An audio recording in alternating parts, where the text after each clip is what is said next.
Action. మొన్న మధ్య హైదరాబాద్లోని ఫేమస్ బిర్యానీ సెంటర్ షాగౌజ్లో మటన్కి బదులు కుక్క మాంసం వాడుతున్నారని వదంతులు వచ్చాయి. గుర్తుందా?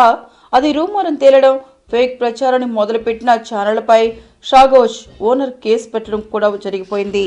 ఈసారి మీర్జలగూడలోని ఓ ప్రముఖ బిర్యానీ రెస్టారెంట్లో కుళ్లిపోయిన మాంసం బిర్యానీలో వాడుతున్నారని ప్రచారం మొదలవడంతో ఈసారి కూడా గాలి వార్తలే పుట్టాయి అని అనుకున్నారు జనాలు. అయితే ఈసారి వచ్చింది రూమర్ కాదు, రియల్ న్యూస్.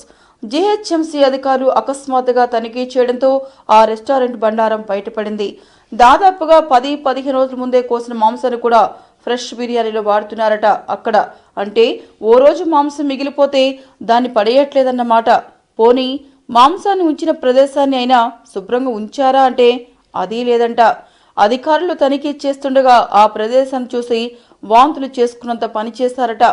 అసలే కుళ్ళిన మాంసపు కంపు, పైగా చెత్తగా ఉన్న ప్రదేశం.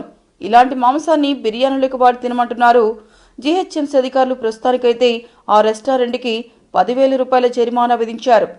జరిమానాతో వదిలిపెట్టేస్తున్నారా లేక ఇంకా కఠినమైన చర్యలు తీసుకుంటారా తేలాలి. ఇక ఇదంతా చదివి బిర్యానీ తినడానికి భయపడారు. జీహెచ్ఎంసీ రూల్స్ పాటిస్తూ మంచి బిర్యానీ అందిస్తున్న రెస్టారెంట్లు చాలా అంటే చాలా ఉన్నాయి హైదరాబాద్లో. కాబట్టి కంగారొద్దు. కానీ తినేటప్పుడు రుచి తేడాగా అనిపిస్తే ప్రశ్నించడానికి మొహమాట పడవద్దు. మీకు ఈ వీడియో నచ్చితే ఒక లైక్ కొట్టండి, లేకపోతే కామెంట్ చేయండి. బట్ సబ్స్క్రైబ్ చేయడం మర్చిపోకండి.